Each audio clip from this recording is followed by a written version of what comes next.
And we're back with Truth Unrestricted, the podcast that is creating and interpreting the language of the disinformation age. So, I'm Spencer, your host, and I have a special guest today. Go ahead. Hi, I'm Jamie, and you might know me as the Comfort Stick on X or TikTok or anywhere else. Yeah, Jamie's here to help me talk about a very uncomfortable topic today. So that's in place of it's essentially a disclaimer. This is going to be some sensitive topics surrounding pedophilia, maybe abuse of people underage, what that means. No visceral details, but we will be talking around this quite a bit for the bulk of this episode. So if that's not a thing you're into, if that triggers you, you don't like that, this is not the episode for you. Just skip to the next one. So let's set the table on what we're really talking about here. So there are a number of ideas in the world that people just don't question. This isn't a flaw. It's not that these people are incurious, but sometimes our online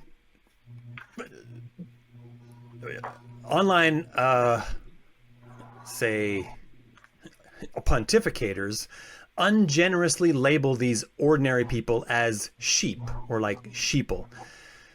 People who follow the herd and don't question the nature of our world as it stands. And that's unfair.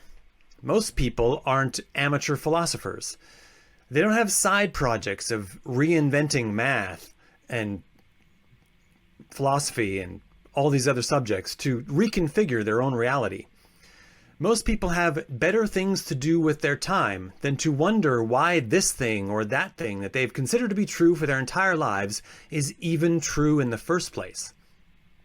This leads to some problems sometimes with when disingenuous people start asking these kinds of questions. The disingenuous put on a pretense of intellectual curiosity in order to appear to be smarter than whomever it is they're speaking to that hasn't ever asked this particular question.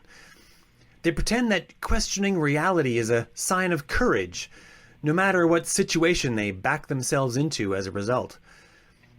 The quintessential example of this is the flat earth. Again, I pick on the flat earthers, but again, they started it. Most people haven't questioned the shape of the earth. They haven't thought very hard about how it is they might be able to prove that the earth is an oblate spheroid and why that might make sense at all over any other shape. And the flat earthers attempt to use that fact to advantage by putting on an air of superiority about their willingness to question reality in this way. By placing a new social expectation upon whomever they sell their ideas to that seemingly normal person needs to be able to explain all of the reasons why all of the observations we have about the movements of the sun, the planets, the moon, and the stars make perfect sense. And by the way, not all the observations thrown out by the flat earthers will be honest and accurate in these impromptu pop quiz situations. Also, the standard for your conclusions will be very, very high, and the standard for their conclusions will be very, very low.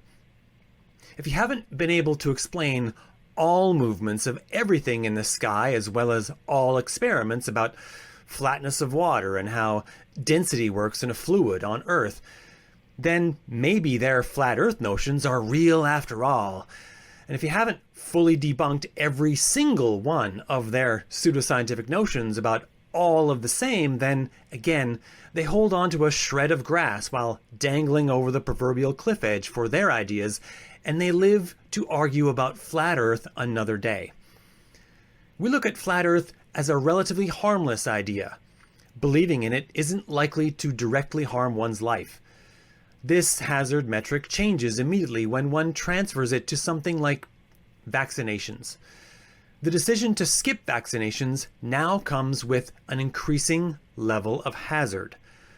Why is the hazard increasing? Well, it turns out that one could go unvaccinated if everyone else was subsequently vaccinated. But as the anti-vax movement convinces more people to skip vaccinations, they increase their own level of hazard. We don't fight the anti-vax movement to save ourselves at their expense. We fight the anti-vax movement to save them from themselves. Today, we're going to examine a new and sharply relevant aspect to the unreality landscape. One that made me catch my breath and kind of panic a little bit when I saw where this might go. I don't consider myself much of an alarmist, but once the potential for harm is sufficiently high, I think we all owe it to each other to pay attention. Just in case this episode is being heard sometime in the future, I want to include a few facts that pinpoint where we are currently on the timeline. It's November 16th, 2025. The Epstein Files have been at the top of the list of political topics in the US for many months. Speaker of the House, Mike Johnson, has done what he imagines is his duty to the president by overtly and sometimes explicitly delaying a vote on a bill that would mandate the release of the Epstein Files. 4 days ago, on November 12th, the Epstein estate secured the release of roughly 20,000 of Jeffrey Epstein's personal emails and texts, many of which include details of his movements and meetings that don't directly incriminate but give anyone investigating this a lot of new places to look for new evidence.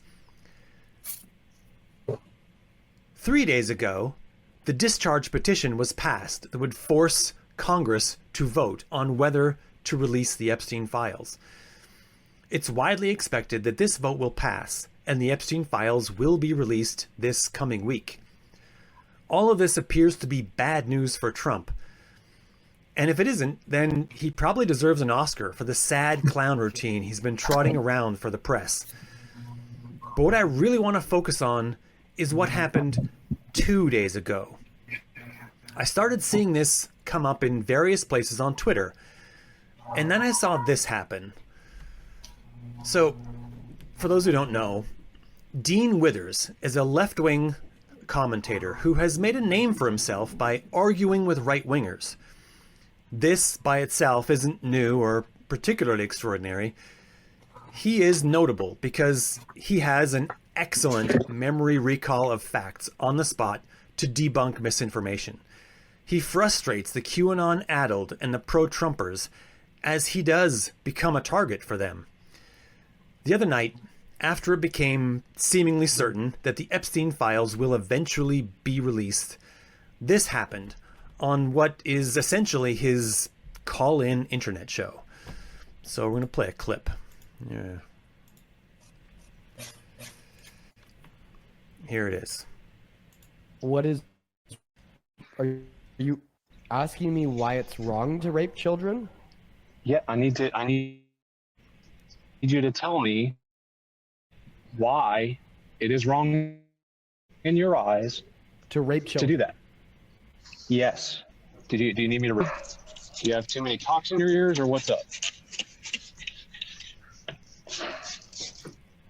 Why is it wrong? Is that too hard of a question? Dean looks You stumped can hear here. me with the background noise if you want. I'm ready to hear your answer. Holding his forehead like a facepalm motion. Loud sigh. It's happening. It's actually happening. That pearl clutching is so beta. Why don't you actually answer the question? It's actually happening. He's calling me a pearl clutcher for saying that child rape is wrong. No, because I asked the question. Why are you?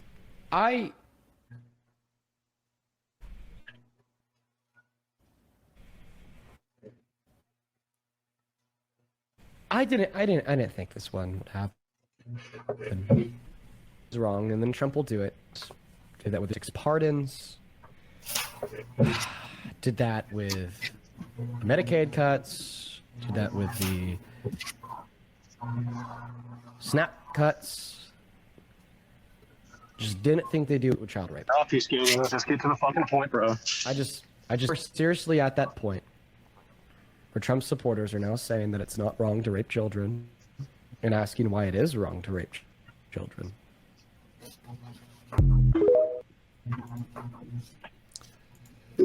All right. So, how you feeling, Jamie? Oh, well, that's a lot. That's a whole lot. It's hard because What letter grade? Yeah. it's hard for me because What letter grade first do you give him? Yeah.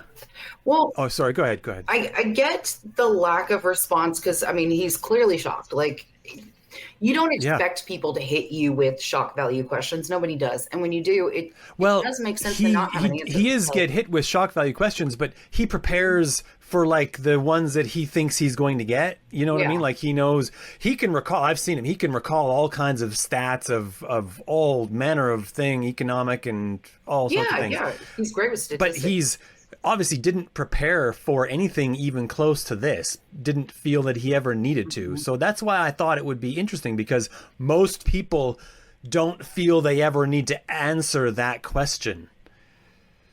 Well, we don't talk about why taboos are taboo most of the time because we all collectively go, what do you mean? But reality is, it is important to understand those things. And you and I talked about this. I'm a little disappointed that he didn't actually come back and at least make sure to answer that question, because I feel like that needs to be the conversation. It just needs to be addressed. And when we have this society that lacks compassion so strongly, you really have to start talking about what sentience is. You have to talk about what suffering is and why it is important to have compassion, and why, for me at least, I see the importance of learning and teaching compassion over anything else almost growing up when it comes to self-defense, fighting, things like that. If you don't have compassion first in almost anything, our society is damned. But his answer, I get the shock. And then the guy adding in the like homophobic remarks and the like pro-clutching. Oh, that's common. I think he seeks he appears to seek out those types of people to engage with because he wants to challenge them. Most people don't want to bother engaging with them on that level. They don't feel that it's worth their time.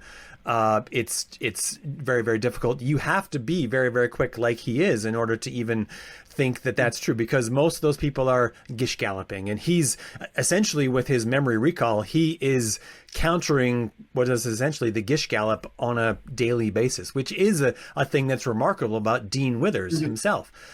But that's clearly not happening in this situation. He was fully flat-footed. He was fully caught off guard. Didn't know how to answer that question, hadn't arranged anything, probably didn't ever think that he would have to answer that, right? Who does think they would ever have to answer that? And this is why we probably need to actually answer it now. Yeah. Because these questions aren't time-limited questions. They're posed in situations like that one, as though if he can't answer in the next 30 seconds, well then obviously my question is valid and it's good, and we can do the things we need to do. We're going to hear it again. I'm 100% sure we're going to hear it again. This is why we need to jump on this with both feet, get our answers out, make sure other people know, because everyone's going to need to know now why child rape is wrong. Why pedophilia is wrong, why we shouldn't do this, why children cannot consent. And we have to actually say it. We can't skip on past the answer with, and of course it's wrong. We have to actually say it. Yeah. And there's a lot of layers to it too. So, there's different dimensions to this. You can go with it and say, well, to be a pedophile, you have a paraphiliac disorder. That means you live in distress. You are mentally disabled, not disabled. You have a mental illness. You have something going on with you where you're putting other people in danger with your mindset, your ideology, even, I guess you could say.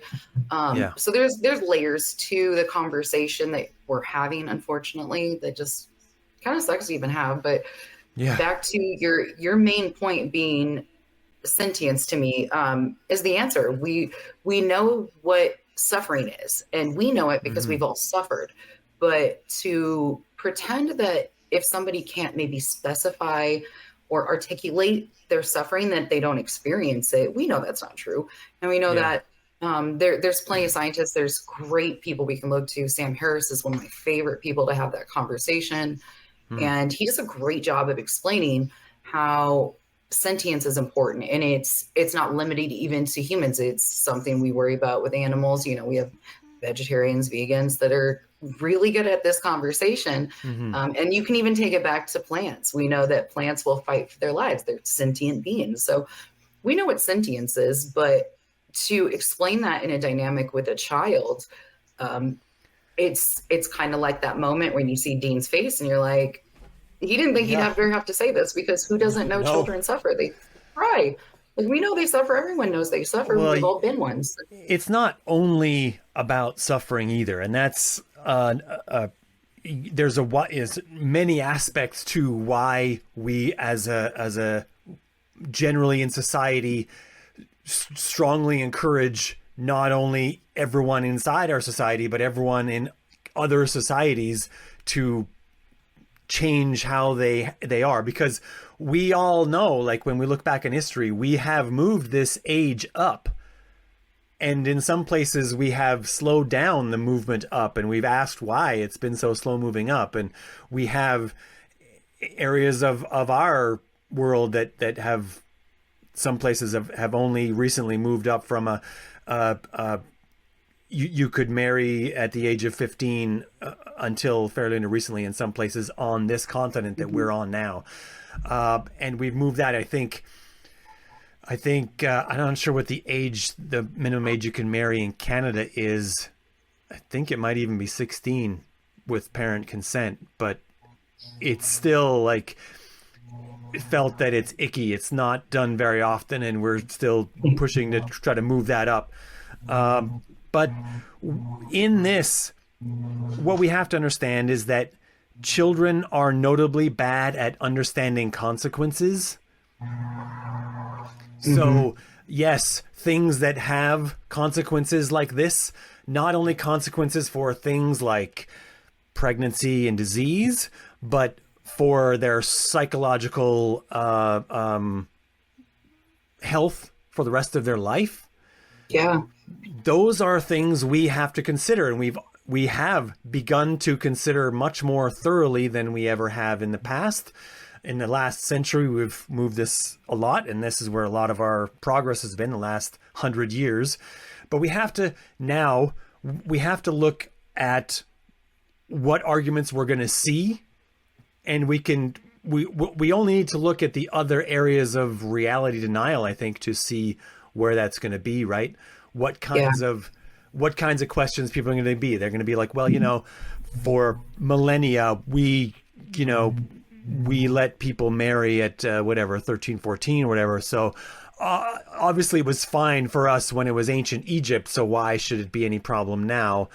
I would think that we're better than we used to be. I would like to think that we've moved on to a point where we're better than we were thousands of years ago. I would like to think that. I'd like to too. Yeah. Wouldn't but statistics in this country kind of tell us otherwise. We're not doing good, and it's a hard one. But that's not a reason to say, okay, well, we're not doing good, so let's just fuck it. You just let everyone do everything they want to do. Of course you don't. No. Of course we don't. Like, what kind of stupid answer is that? Yeah. So we're going to see if this carries on. And I also hope that I'm wrong. I also hope that I'm wrong, that they don't continue down this road. You know what I mean? I want to be hopeful with you too, but you Yeah. see the conversations, you see what happens on there, you see what social media is doing, and I'm seeing it.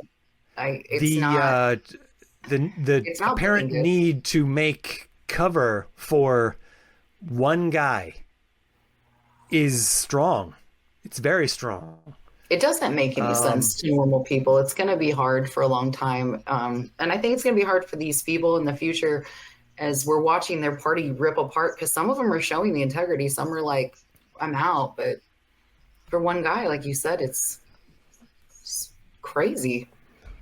Yeah. It's hard to watch. So there's a couple other factors of why, very particularly why we have as a society and our collection of psychologists and sociologists have teamed together in societies to have meetings where they discuss these things and talk about why we move the age of sexual intercourse up, particularly when it comes to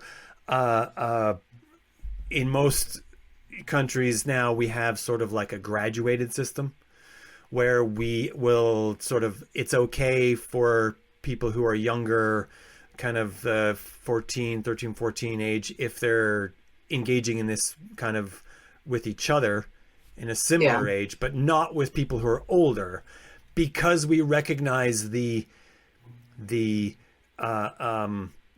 in which, if we allow that, older people take advantage of that, and that's the thing that we try to stop, the using of people, right? Consent. And this is a way that we found to do it. And I'm not even sure, like, I'm not a psychologist, I'm not a sociologist, I haven't studied any of those things at all. I'm not sure that this is necessarily the golden method. It's the method we've come up with, and we feel better than the previous methods, which is as good as we can do for now. Maybe we'll come up with a better one 10 years from now and we'll do that one instead. Look at this as a dark age. I don't know, maybe. Hopefully, because if it's a better method, we should want that, right? Like, but there's a couple afraid things. They're going to go the wrong way. Oh yeah, Sorry. yeah. Well, that's why we're having this conversation, because we want to start getting hands on the rope to haul back to stop it from going the wrong way. Yes. So letting this go the way that they seem to be pulling it toward, there's a couple other factors. So there's the illusion of consent. Obviously, we touched on that in that we don't feel that we should have children applying this. We should teach it to them, but we shouldn't have them have to have consent where they consent to this in that way. We should let them learn it themselves. But there's also a couple other factors. There's learned compliance, which is the idea that if people are in their behavior to you, instructing the situation that you and your body and yourself are meant for this particular activity, then that's a situation where you tend to learn to comply with society in that way. And this is sort of a factor that led to situations where women in general in the past kind of had much less fulfilling lives because they had fewer choices. They were from very young ages learning that society was teaching them that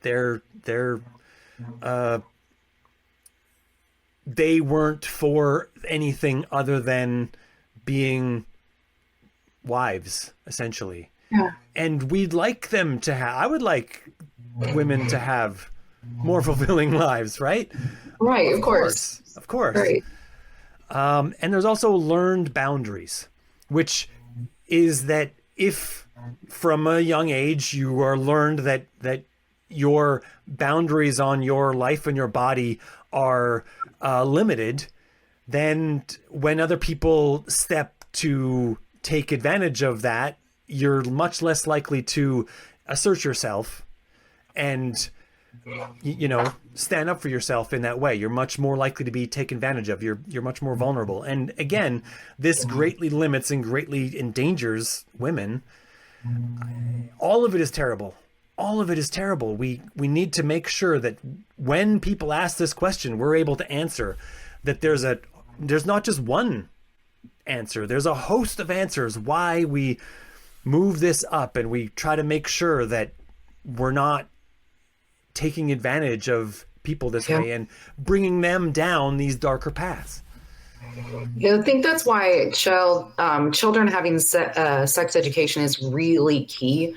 Yeah. I'm a big proponent for it. I think all schools should have it. And I honestly think it should be a consistent thing they learn, not just like that one time they get it. That 2-week period or something in the 7th grade or it needs to be a gradual thing, and it needs to start really young. And I know that's the big kicker for the right. They get really angry at this conversation because, you want to teach our kids at like kindergarten.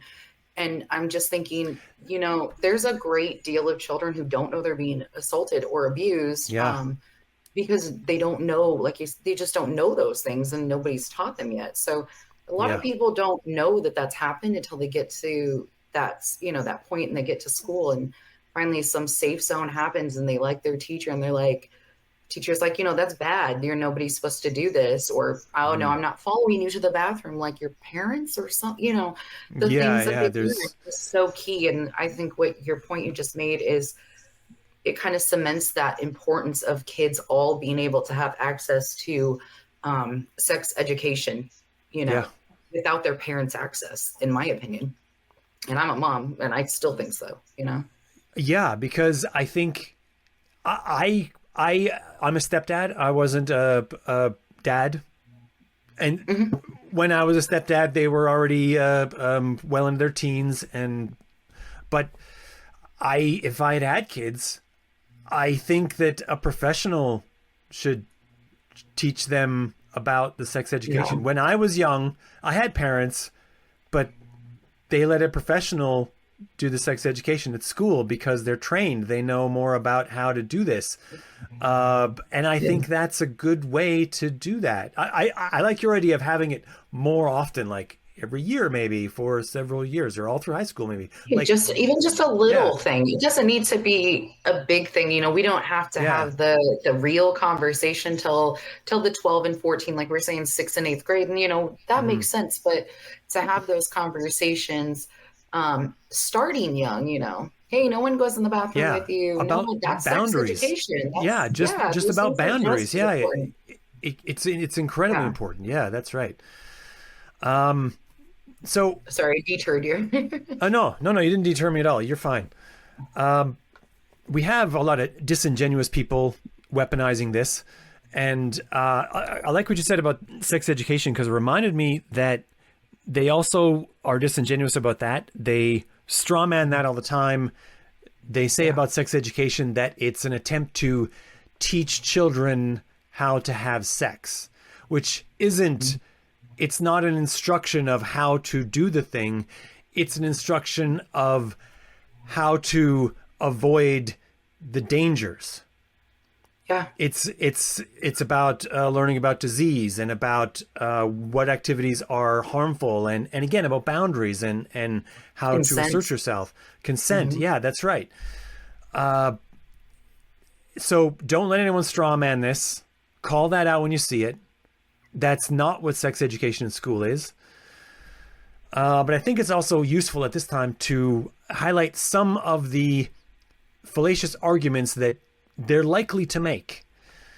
So first of all, we saw it here with this clip.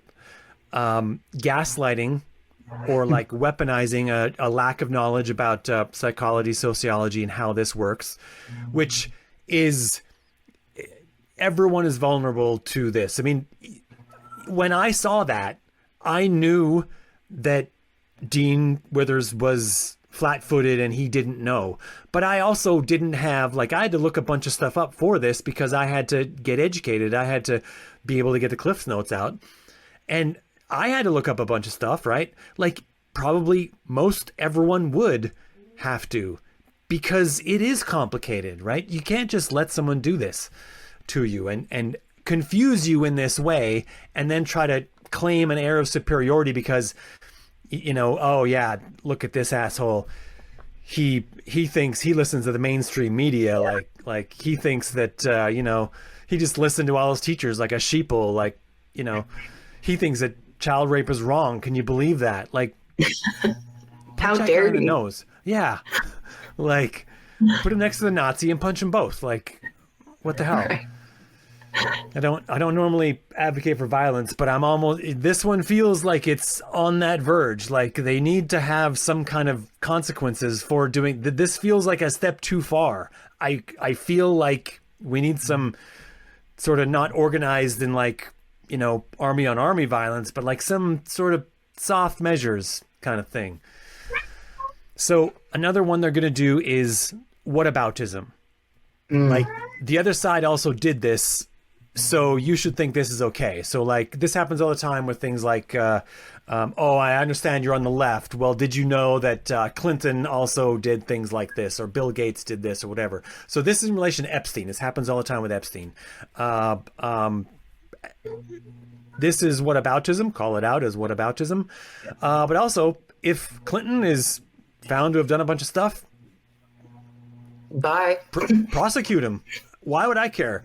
I also wouldn't care because I'm from Canada. But like, if the Prime Minister of Canada was found to have doing this, then you damn right we would prosecute him. We don't treat our politicians with such reverence that we won't get rid of them and replace them as soon as they're useless to us. That's a thing that I hope the U.S. finally eventually gets back to, is realizing that whoever's in charge is replaceable, and they need to know it too. You want Bill Gates? Take him. Who's Bill Gates to me? Why would I care? Like, right. What's Bill Gates done for you? Yeah. Every one of them is replaceable, and that was the point. That's the entire point. Is they're all supposed to be replaceable? Like, wait. I think I'd be worried about random billionaire X who's supposedly on the left like me or whatever. Like, I don't care. Take him. He's just one guy. He's one vote. We want one voter, have him. And he did something bad, well then prosecute him. That's how it works. So the other one is the one we saw here, which is in this clip, which is goalpost movement. But I also saw this in my responses when I was saying words about this on Twitter, which is that other countries or jurisdictions have a lower age of consent, and therefore they don't think this is a problem, so why should we? I think in some cases, some people are misreading what some of those other jurisdictions do. Canada's list of age restrictions is a little bit complicated. Like I say, it's a graduated system. As a person who's under 18 gets older, they are allowed to have relations with someone who's within a certain age range of them. And this is a thing we allow without calling it statutory rape. It's still possible that it's rape because obviously consent is a factor, and we need to understand this. But people might look this up and say, well, in Canada, it's 16. Well, it's 16 if you're within 5 years of 16. So like if you're, Bill Gates, you can't have sex with a 16-year-old in Canada. That's a crime because Bill Gates is more than 5 years from 16 years old. That's how we do it. That's the actual Canadian law. And whether people say it should be less than 5 years, well, then make that argument, and then we'll go to Parliament and change it. Like if that's your argument, say that, but don't say 5 years is a gap. But I mean, right? It's better than no law. I mean, like you said, it can be improved, maybe. Yeah, but don't say that it's anyone over 15 or 15 or older in France is allowed to have sex, and therefore maybe this is all just morally ambiguous somehow. Like that's garbage. That's garbage arguments. Throw that right out. Tell them right where to go. That's goalpost movement. None of these things happened in France, and some of them happened on Epstein's Island, but that means that, like whatever laws apply there, I guess, but then he still trafficked these underage girls for the purpose of this. And that's the crime. Trafficking is still the crime, right? Like we have to call this what it is. There are crimes here. And yeah, if you partook in that, then you become part of that. You become part of the trafficking for that purpose, because you also went there to do that. Whoever's on that list of people who went to Epstein's Island to do that. Looking at you, Prince Andrew. So, another one's going to come up. So, another one that's going to come up is the naturalistic fallacy.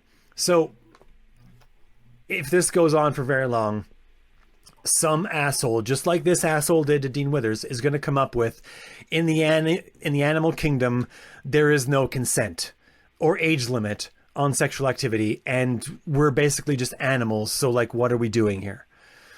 Well, couple things, right? Yeah, we're animals, but we're also civilized. We have agreed that we live in a civilization, and we have laws, and we have rules, and we also have communication in which we can communicate those rules with each other and teach them to all the other people who live in our society with us. And therefore, we feel that we have, again, risen above the animal kingdom in this way. And unless you want to just be every animal for themselves, and I get to, if you say that, then that's the same argument as I get to beat you with a club and take all your stuff, because that's also okay in the animal kingdom. So where are we going with this? Apply it to everything and see if it makes sense. I mean, yeah. Fair at this point. I mean, the faster person, it's just be fine with that, right? Well, we're stronger. Well, that's what it is in the animal kingdom. Who's ever stronger and faster and gets there first, right? So if someone's making that argument, see if they're okay with getting shanked for their wallet, right? Like, yeah. So the last one on my list of ones that I'm sure we'll hear is the nirvana fallacy, that there's no way to prevent every instance of this, and therefore we shouldn't bother to prevent or prosecute any single instance of it. This nirvana fallacy is used a lot. It's used for things like denying climate change, that if one single measure, if one single solution can't solve all of climate change, then we shouldn't use that single measure. Try again to a different one that's going to be the one thing we have to do, because I don't want to deal with this climate thing very often. I just want to do one simple thing, and then it just changes it all, and then I'm good, and I can go back to, whatever I was doing before. And this is a thing that's going to come up where it's like, well, that doesn't really fix everything about this problem. Like maybe we shouldn't do that.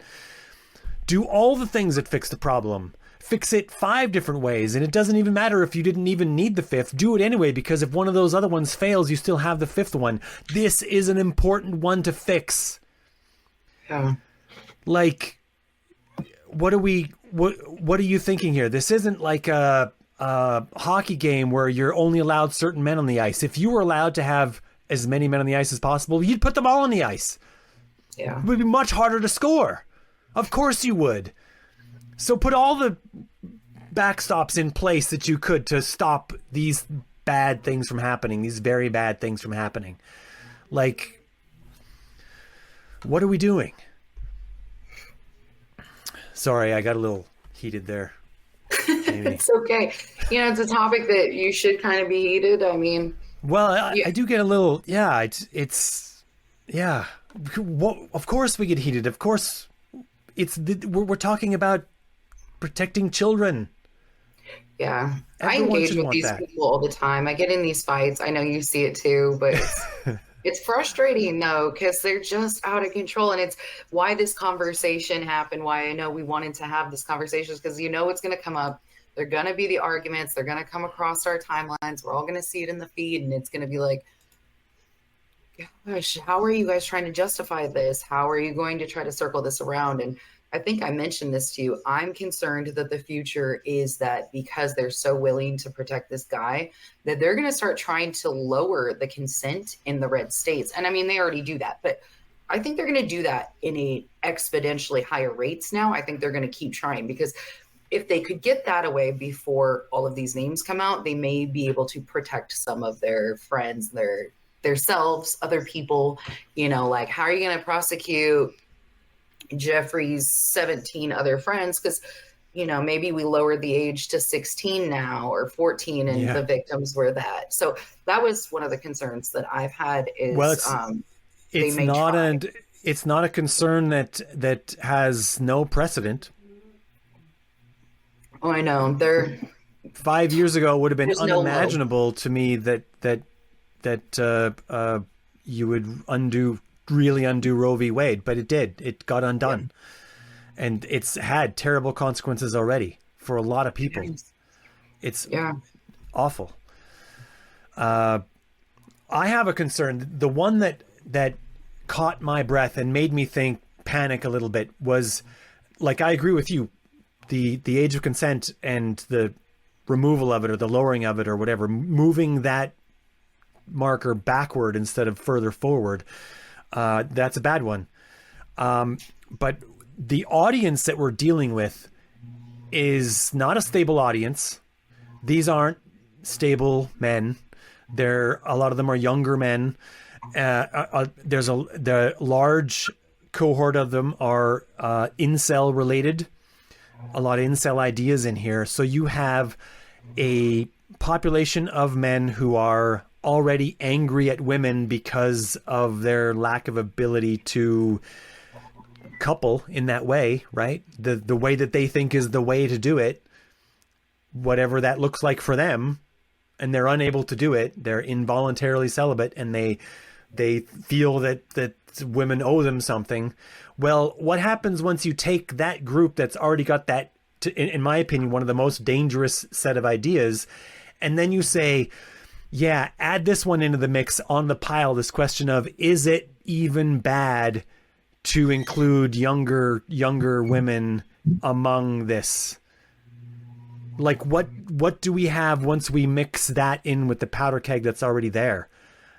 That's the one that stopped my breath and went, okay, that's the set of ideas that really lights the thing on fire and makes it blow up. Like, I worry about that a lot with, you know, do some of these, like, maybe some people who are fans of Dean Withers listen to that clip and some people say those things and maybe they get confused about some things, but like much more are the people who would agree with the guy who called into Dean Withers' show. And then that group say, yeah, maybe the problem is I just been going for women who are too old. Like maybe it should be, like maybe, and then I think, holy shit. Yeah, that's the one that makes me panic. That's the one that we have to stomp on that one with both feet. We have to, it's wrong. Yeah, it's wrong. Can we all finally agree on this one thing? It's wrong. Don't do that. Don't even ask that question, because that leads a bunch of people who have already been reality unaligned to consider even more dangerous things. Very, very dangerous things. Yeah, it's hard to get people to align with the same concept of moral consideration, maybe. Like who qualifies to be considered, I don't know, human enough to care about, or whose suffering is enough to care about. It's kind of weird, circle back to the compassion thing that just really has to be a part of every human. And we don't really get a future society if we allow pedophilia to perpetuate. We just no. It doesn't end well, because we know that it's a consistent issue. We know that it perpetuates. A child who was sexually assaulted as a child is more likely to sexually assault another child. We know arrested development. We understand these things psychologically now, not thoroughly because of the taboo. And it is harder to get these people to come forward and talk to a psychologist because of the taboo. Mm-hmm. All of us kind of hate them.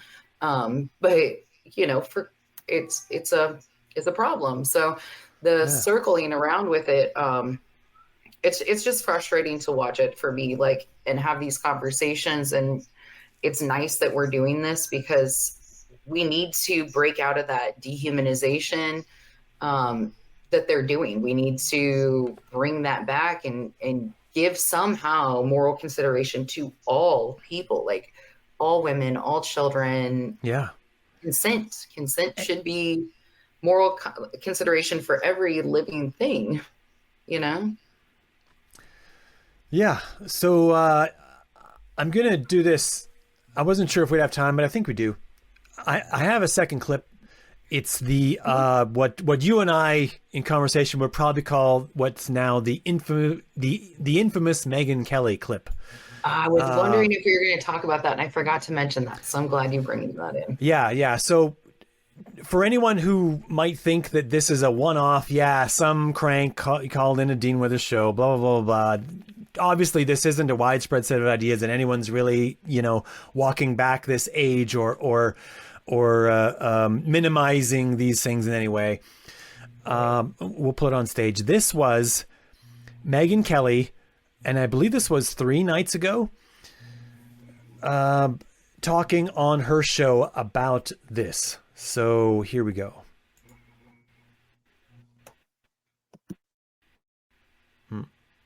No, well, it's muted. Need to. Okay, now here we go. As for Epstein, I've said this before, but just as a reminder, I do know somebody very, very close to this case who is in a position to know virtually everything. Not everything, but virtually everything. And this person has told me from the start, years and years ago, that Jeffrey Epstein, in this person's view, was not a pedophile. This is this person's view, who was there for a lot of this, but that he was into the barely legal type. Like he liked 15-year-old girls. And I realize this is disgusting. I'm definitely not trying to make an excuse for this. I'm just giving you facts. That he wasn't into like 8-year-olds, but he liked the very young teen types that could pass for even younger than they were, but would look legal to a passerby. And that is what I believed, and that was what I reliably was told for many years. And it wasn't until we heard from Pam Bondi that they had tens of thousands of videos of alleged, forgive me, they used to call it kiddie porn, now they call it child sexual abuse material, on his computer, that for the first time I thought, oh no, he was an actual pedophile. I mean, only a pedophile gets off on young children abuse videos. She's never clarified it. I don't know whether it's true. I have to be honest. I don't really trust Pam Bondi's word on the Epstein matter anymore. Yeah, so I don't know what's true about him, but we have yet to see anybody come forward and say, I was I was under 10. I was under 14 when I first came within his purview. Look, you can say that's a distinction without a difference. There is a difference. Yeah. There's a difference between a 15-year-old and a 5-year-old. Okay. Yeah. So, thoughts. I mean, Jamie. I have. You've obviously I have a 15-year-old. I have a 5-year-old. Yeah. I know the difference. I know there's a difference. I guess. I got really annoyed when I watched this the first time, and I'm still annoyed. Yeah, really annoyed. Yeah. Because you're looking at it and you're like, I mean, I'll give her this. At least she said somewhere in the middle, it's disgusting. So I mean. You're only saying grace in that whole conversation was you did say it's disgusting. So I'm going to try to give you that little grace. But the truth is you literally just justified on TV. What you told was barely legal, mind you. I have a 14-year-old daughter that she is nowhere near barely legal. There's years away. And I need to make sure I clarify that because she was incorrect there. Barely legal would be like 18. That's a sort of a 19, 20. You're like 18. Well, yeah, 20. Like so. Barely legal. Like the terminology came. I think it was Penthouse was trying to skirt the edge of what's available and make something seem more racy than it was or something. And so they came up with that term. I think it was maybe the 80s or 70s or something. And the idea was it was something where someone in the magazine was legal, but barely legal. That was what it was. And a lot of people looked at it. I think it's still kind of this thing that skirts an edge that's a little gross sometimes, because the idea is that they still look younger than the legal that they are. And that's the point. And it's like, well, that's also kind of cringy, cringe. Like, I don't think you should do that. I think, legal. It is legal, but I think it's a bad idea. Like, not everything that's legal should be a thing that we do all the time. Like, I think that it's still a bad idea. Okay, so Penthouse sold a bunch of magazines. Whatever. I don't care. Bob Guiccione Sr. Who cares? But right. 15 is not barely legal. No, not even close to legal. It's not even barely illegal. It's actually illegal. That's what it is. It's actually illegal. That's definitively illegal. Definitively illegal. Like, to couch it in that term that's the wrong term to use provides cover here. It makes it seem like it's, well, how bad was it really? Right? She made it sound like he didn't do anything wrong. Because when you say barely legal, you are implying he did not break the law. So he's just a man. How much strength could he possibly have to withhold himself from these attractive people that he's obviously attracted to? I mean, he has only so much strength. Because like that's what it comes off as. It's like, he was attracted to them. What, can you blame him? Like, what kind of garbage argument is that? That's stupid. Just, well, you can't fry him. He's dead. But yeah, it's right. What the hell is this? You're providing cover. You're providing cover for this activity. The way it started too, it started as a way that sounded like she was welcoming it and warming up to it. My friend who was friends with him said it wasn't a big deal. It's kind of the vibe I was getting. Like, yeah, maybe that's not what she was saying, but did you kind of get that? Like, I felt like she was saying a little bit. Yeah. So my friend told me it wasn't that serious because I knew about this. What she's also admitting is that she knew about this a long time ago as well, which is also a thing that we online haven't skewered her enough for, actually, because like we have with Elon Musk, right? When Elon Musk came and said that Trump was in the Epstein Files, the internet immediately said, so you worked with him anyway, even though he's clearly involved with all this nasty stuff with underage women? Like, right. That means you were okay with that as long as you got a benefit from it. And now you're no longer getting a benefit from it. You're okay shoving him under the bus. That's what it means. What she's saying here is that she knew about this from a source and she basically didn't really say anything about it because it wasn't 8-year-olds. It wasn't like it was really, really young. It's not like they were prepubescent or anything. Yeah. Like, that's what she's saying. And that's, I don't know how to say this in words that are strong enough without just shouting, but that's fucking wrong. It is fucking wrong. What she's describing is still fucking illegal. It is. And I'll say this, and being a female, I do recall being young and I do remember there was a stigma and there was a lot of girls and it was a different thing to be a young woman dating an older guy. And it is possible that Megyn Kelly herself is somebody who experienced that and didn't realize that maybe when she was 15, maybe she had an older boyfriend. Because I knew plenty of girls that were doing that. And, they didn't a lot of times realize until they were an adult, you were groomed or you were taken advantage of, or that wasn't okay. And I mean, I'm not justifying what she's saying. I'm just saying that it's entirely possible that she has justified it to herself because she did that. Well, does that make sense? Maybe that was her own experience too. Right, I can't see how an adult thought that was okay. As of now, we call that move the Milo Yiannopoulos. Yeah. A thing that happened to him that he just happened to think wasn't that bad because, he felt it was fine when it happened to him and people had to tell him, no, that actually was fucked up. So it's not good for anyone. Yeah. You think you're fine, but I'm on the outside looking in at you, Milo Yiannopoulos, and that you're not fine, dude. You are not fine. It's not good. Maybe that was the thing that fucked you up. Maybe it was something else, but like, you're not fine, really. Seek help. So, but that earned Megyn Kelly the nickname, and I'm sure it's going to stick now, but it's the nickname Megyn R. Kelly. I think it's very, very clever. I didn't come up with it. I just saw it. Someone else came up with it. This is how it works, but it's sticking now. So yeah, I think we talked this out. Let's wrap it up. Where can people find you and your content online, Jamie? I had to think about that. Okay, I'm under I'm like, I don't know. The Comfort Stick. You can just look up the Comfort Stick. I'm on X and TikTok on there. Yeah. And